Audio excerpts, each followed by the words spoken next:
What's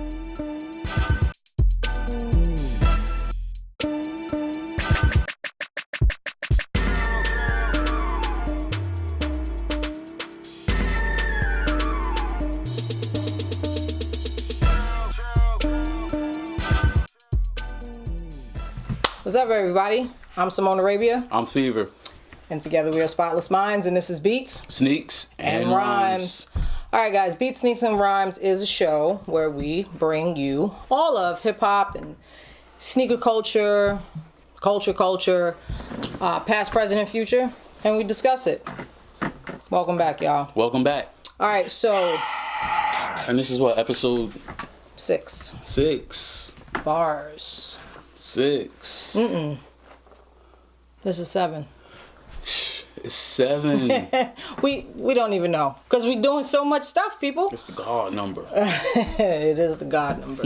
All right, so this is our first segment, and this is The beat segment. the beat segment. I tried to beatbox; it didn't work out too well. All right, so in this segment, we pick an album and we discuss it. An album that we feel that you should probably listen to. Yeah, check out. We're not going to probably rate or discuss any album that we don't want you to go and listen to. Yeah. And we do this for those that may be missing out, may didn't get the news about recent dope albums. Right. Or maybe some albums that slid by y'all. Yeah, years ago. And we're bringing it back. Rewind selected. All right, so this week, we are discussing Little Brother. Little Brother. Ladies and gentlemen, Little Brother is back together. Fonte, aka Tigolo, and rapper Big Pooh. Yes. And the album is called May the Lord Will. May the Lord watch. Excuse me. I am a terrible person. May the Lord watch. Okay. All right. 15 songs. 37 minutes long. 37. This is a very short album. Yeah, and it has, I mean, the interludes are counted as tracks. So yeah, it's about 3 to 4. You roughly got about 10 to 11 songs. Yep. This is correct. Yeah. So, how you feel about it? I think it's a dope album. It's definitely refreshing after 9 years to hear 9. Little Brother. You know what I'm saying? Wow. Reconnect, and It's great. yeah, and it's a Little Brother sound. It is. It's a Little Brother sound. Even though they're back together, Ninth Wonder is not on this album. And that kind of disappoints me. A lot of people are disappointed in that. Yeah. I think we'll there's get into controversy, but you know. We'll get into that. You know. But I think Little Brother to me is not Little Brother without Ninth Wonder. We'll get into that. But yeah, so Ninth Wonder's not on this album. But back to what we were saying originally, that it feels like a Little Brother album. Yes, it does. It still does feel like a Little Brother. The music, the moods, the comedic interludes. The interludes are so great. Yes, it is. The interludes. I miss interludes this fun. Yeah, exactly. I miss interludes, period. Exactly. And then the fact that they brought the humor back into it. yeah, and they always had humor. Always. They always had the humor in their interludes. First of all, rest in peace to Percy Miracles. Let's give R.I.P. a moment of silence for Percy Miracles.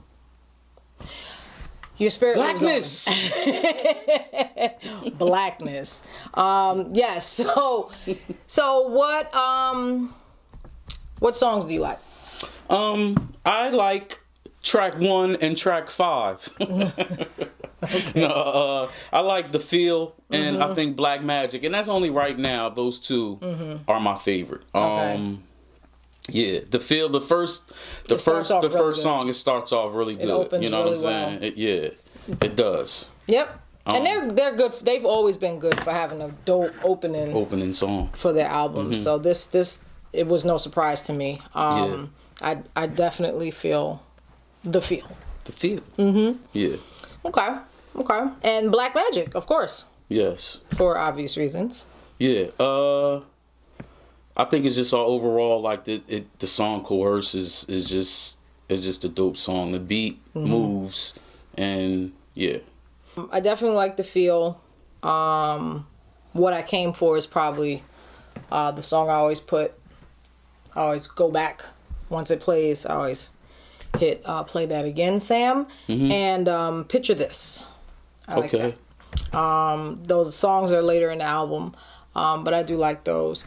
One thing I couldn't say, although I may not necessarily share everyone's sentiment about Ninth Wonder not being on the album. I mean, I'm disappointed because it's Ninth Wonder, and you know what I'm saying, I'm used to them being together. I personally don't necessarily miss Ninth on the album, but what I do miss on the album is the wonderful marriage that Little Brother has always had in their music between what we got on this album and The Grit.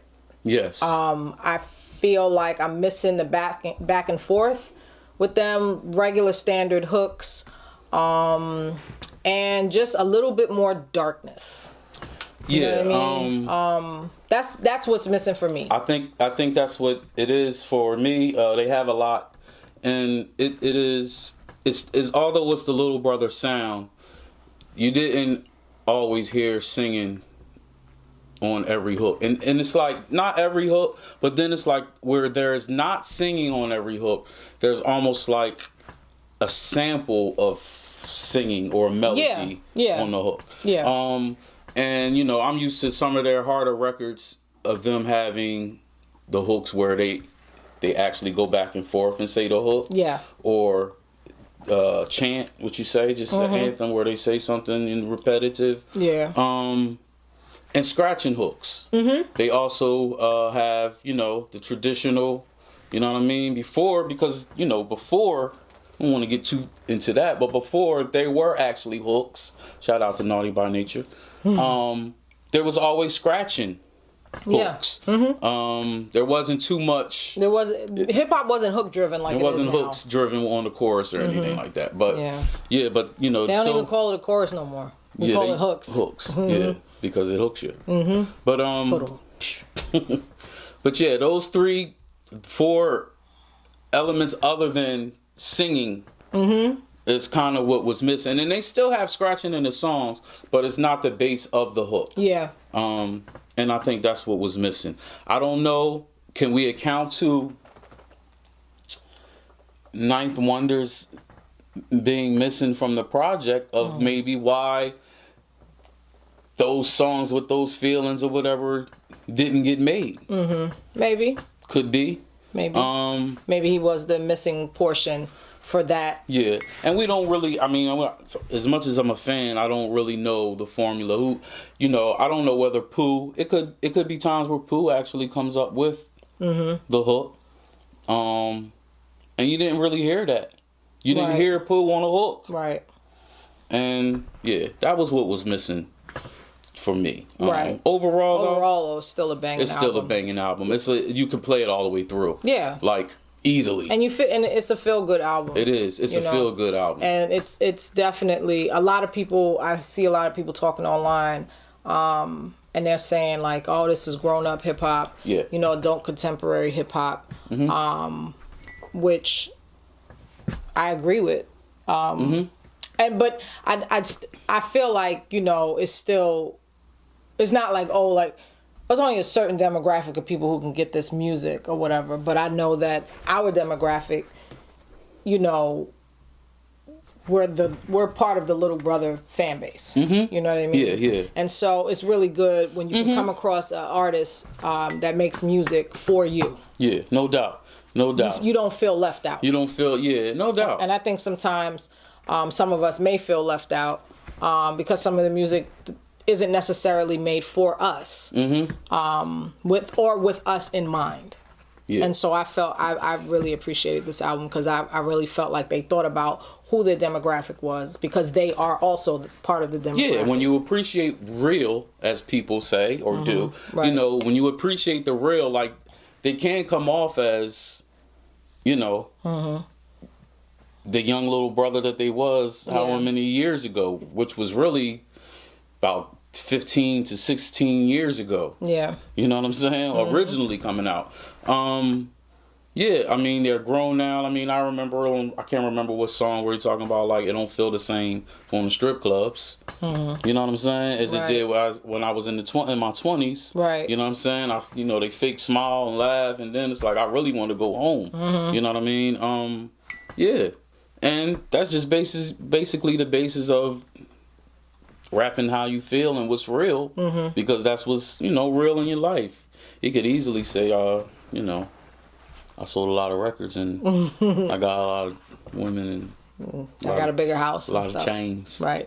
A lot of chains. A lot of chains. Well, shouts out to Little Brother. Shout out to Little Brother. Thank you for... Word, for coming back. Thank you. We're very excited. Word. And hopefully we'll see you when you stop through We're more our excited town. than we actually... We are excited. We've been banging it. Every day. Every day. Since it's come out. And several times a day.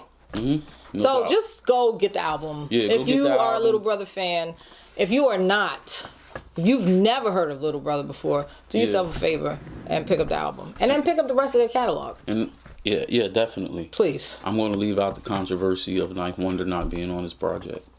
And Rhapsody. Okay. We'll be back.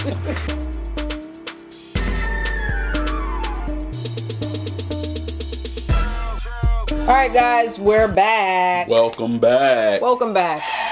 And we're moving on to our next segment. Our next segment is the sneak segment. This is where we sneak up on you and we talk about sneakers.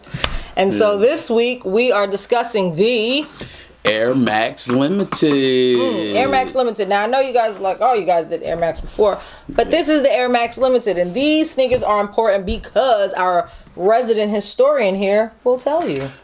They have no importance other than they dope. There you go. So Limited, what's up with that? Nothing. Just except the name. Okay. I mean, of course, there's many. It's probably over. There's over 50 Air Maxes. There's got to be. It literally is over 50 versions of Air Max. Of what Nike calls Air Max. Okay. Of course, the original is always the favorite or the basis of, a lot of them. This one kind of changed though when they revealed a whole Air, and this is not the first. This is not the first where they first, but this Air Max sneaker in particular is when they reveal more of the Air Max, the back. Bubble? Opposed to cutting it off. Yeah, the bubble. Okay. Or the airbag. Oh yeah, the airbag. They originally was released in 2002. Okay. Post 9/11. Okay. I really like these because I kind of like how Nike flips the colorways with this style right here. Okay. This particular color I like because it's very it's Curry inspired. Okay. And that's Stephon Curry. Okay. In 2002? From the Golden State Warriors. No.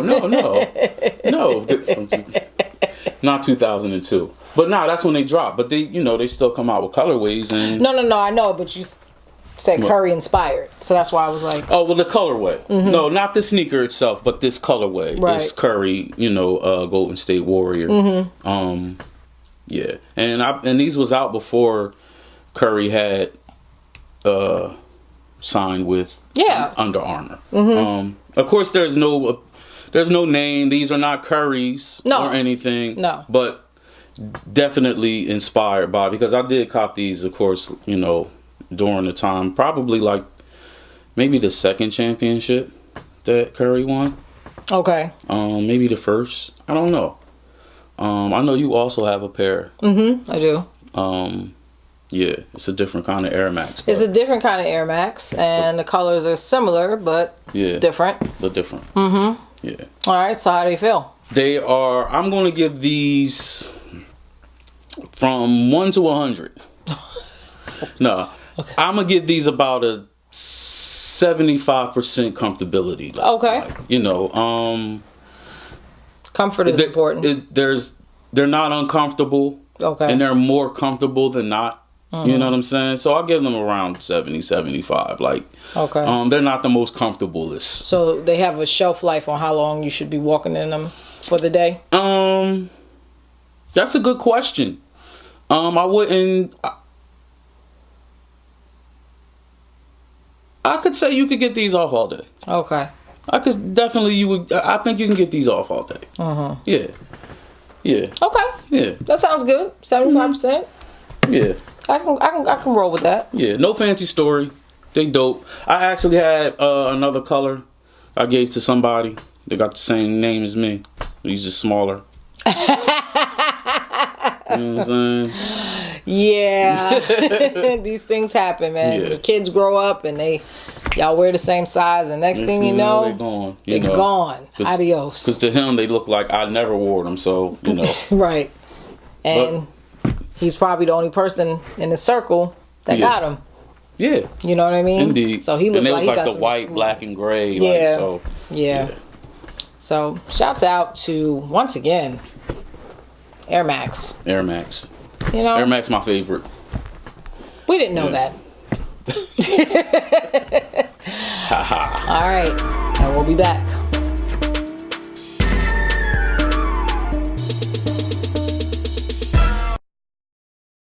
All right, guys, and we are back. We are Bizak. We are back, and we're moving right along to our next segment, which we affectionately call the Dwayne, Roger, and Rerun section, because we are here to give you... What's happening? What's happening? What's happening? Y'all not even ready for me to pull out my Fred Berry. She lock pops. I'm just saying. I might... Next time you see me, I might have on a red beret. You don't even understand what might happen on here. Shouts out to Fred Berry, rest in peace. All right, so this week we have a feel-good story. Well, we have two things to discuss, but we're going to start you off with the most wonderful feel-good story of the day. I don't know if you guys have seen this story, but I love this story. Yeah, definitely. And so we have an 8th grader, right? And his name is Tyler Gordon. Tyler Gordon. And what did Tyler Gordon do? Well, Tyler Gordon is a self-taught painter. Yes, he is. He's only 15 years old. Was he 14? He's 13. 13. Okay. Excuse me. Excuse us. Excuse me. Tyler he's a painter. He loves art. 13 years old.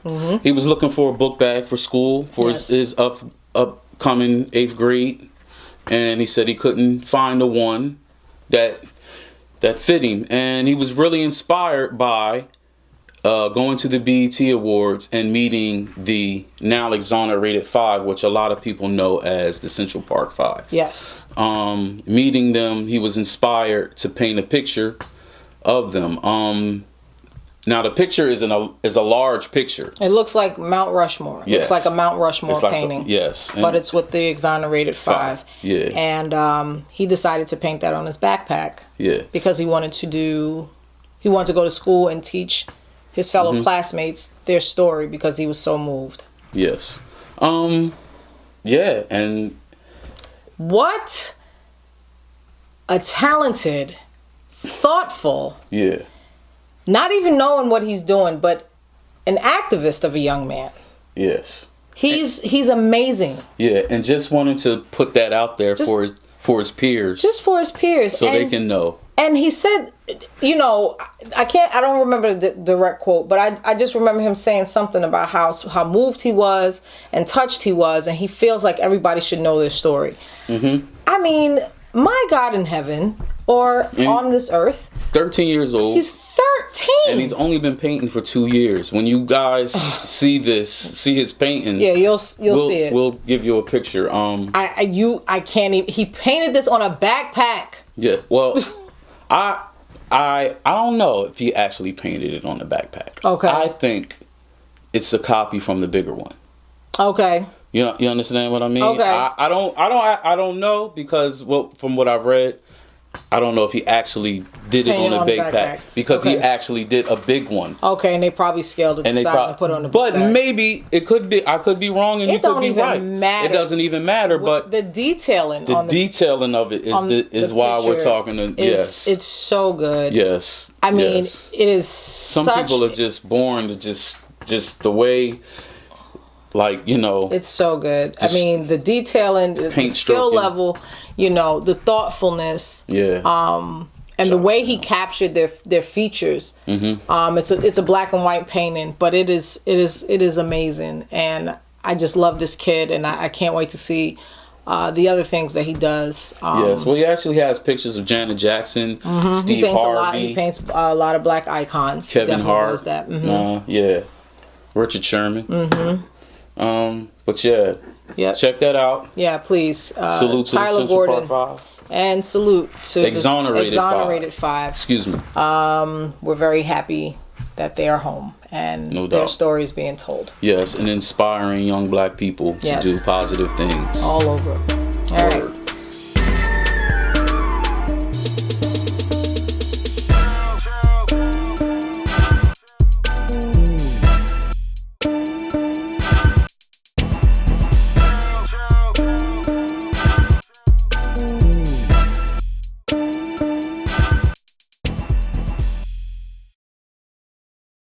All right, guys, and we are back. This is our final segment, which we call the rhyme segment. And this is where we take some bars and make them stars. That was a bar. I think. I don't know. I don't know if we This is the rhyme segment where we take lyrics and discuss them, and they have to be dope lyrics. Yeah, we're definitely not gonna sit here and break down. Name some artists that you're not gonna quote. I'm not doing that. You see, you trying. You see what you trying to do? Name the artists that you're not gonna say up on this show. We're not gonna say it. I'll tell you. One of them is definitely. So this week, this is who I have to work with. But that's okay because I chose that, and I'm gonna rethink that. So, this week we are doing, which is. Okay, we're doing whose verse from what song? We're doing the song "Hiding Place" by Little Brother. By Little Brother. But the verse we are talking about is Elzhi's verse. If you never heard of Elzhi is from Detroit and once was a part of Slum Village. Shouts out to everybody we just talked about. Yes. Yes. But Elzhi on Hiding Place. Elzhi on Hiding Place. Hiding Place is on Little Brother's minstrel show. I know we talked about Little Brother earlier in the show. This is also an album that you should listen to if you are not familiar with Little Brother. Yes. This is actually the last album that they had before, right? Yeah. Minstrel show was before they parted. Before 9th. Yeah. Remember, because then they did the Left Back and then the Get Back. Oh. Yeah. So they had 2 more albums, but they was the Get Back minus. Yeah. Is after the minstrel show. It is? Yeah. It is. Excuse me, ladies and gentlemen. Let's get into these bars. Let's get into these bars. Don't compare me to jokes. I'll strangle the air in your throat like you jump from a chair and choke in mid-air from a rope. Got a big gun, carry a scope. The flare of the smoke keep niggas quiet like words librarians spoke. Stop right there. We can stop and we can, dissect. This is how, he comes in with "Don't compare me to jokes." That's from the jump. Please. So I'll strangle the air in your throat like you jump from a chair and choke in midair. In midair from a rope. From a rope. The descriptive of just hanging yourself, because somebody ordinary would just be like, like you hung yourself, right? Whatever. But we have alliteration here again. Description of I'll strangle the air in your throat like you jump from a chair and choke in mid-air from a rope. The flare of smoke keeps niggas quiet like words librarians spoke. I don't really have anything to say there. If you understand lyrics, and you're a fan of lyrics, this is pretty impressive way to start off a verse. Descriptive, like that's like he could have said quiet like anything else. Yes. But again, staying true to the alliteration, jokes, throat, choke, that sort of thing. One of my favorite lines is, "I'm arrogant, outlandish. Blow your face out and shake out the dandruff." That is really good. The Jakes won't make out the handprints. I'm as real as it gets with the steel in the clips. Buck and make niggas duck, kneel and do splits. See, I think people, I don't know if you know, for the listeners of Elzhi, his descriptiveness in his bars is, I think, why he stands out in one of the, I can say, elite lyricists over time. No one will ever have a credible argument to say that Elzhi doesn't spit bars. Now, whether or not you like his music or you're a fan of like his albums or whatever the case may be, that's different from what his technical skill is. Everybody, whenever Elzhi's name, as the people that I know, is brought up, no one ever says, "Oh, nah, he can't rap." He can't. Yeah, I mean, that's definitely not going to be. No. Yeah. And far beyond just can rap. Like, you know what I'm saying? Of course. But yeah, actually, very thoughtful. And this verse is actually short. It feels short. Like because on the song it feels like him and Fonte kind of go back and forth. Not maybe bar for bar, but verse for verse. Right. I don't think that's a 16. I'm not going to count, but I know pretty sure it's not a 16. And then Fonte kind of comes in like the hook doesn't come in. Fonte comes right off the heels of it. And then, Elzhi comes right off the heels of Fonte afterwards. And he comes in with work and plan a perfect verse, then burst like a person that jerked from a circus cannon, then landed on earth. Stop right there. Like, can y'all see that? When you hear it, you can see it. You know what I'm saying? Yes. Work and plan a perfect verse, then burst like a person that jerked from a circus cannon, then landed on earth. I mean, if you've never been or never seen, I'm sure maybe everybody hasn't seen somebody, being shot from a cannon. Maybe not live, but you've seen footage. Or just a mockery. And if not, go to YouTube and type in human cannonballs and stuff like that. Circus cannon. And he says, it's me on a song, featured your fleet. Breathing as strong as a gypsy reed in the palm with a drawn heater, never going off the wrong reefer. A bong chief of the dawn ball as long as LeBron's bronze sneakers. The whole brawl as long as LeBron's bronze sneakers is like... it's a very good visual. It is. And then it's not, I mean, we're breaking down the lyrics, but what makes it so good is how he delivers it. Yes. First of all, the beat is hard. Yeah. That is one of my favorite songs on that album. But his cadence it's the lyrics, how he flows, the beat, his energy, it just comes off really great. Yeah. That's one of the better verses. Yeah. I think he kind of got on there and did his thing. He's putting it lightly. Yes. He got on there and did his thing. He did, man. Salute to Elzhi. Shouts out to Elzhi. If you ever get a chance, listen to Hide in Place by Little Brother by Elzhi. Yes. And because you will not be disappointed. You won't be disappointed. Yeah. Dope song. Fire. All right, guys. And that is our episode for this week. Beats, sneaks, beats, rhymes, sneaks, beats, rhymes, beats, sneak. That's the house version. Okay. I'm Simone Arabia. I'm Fever. And we're Spotless Minds, and we will see you next time on Beats, Sneaks, and Rhymes. Brat. Okay.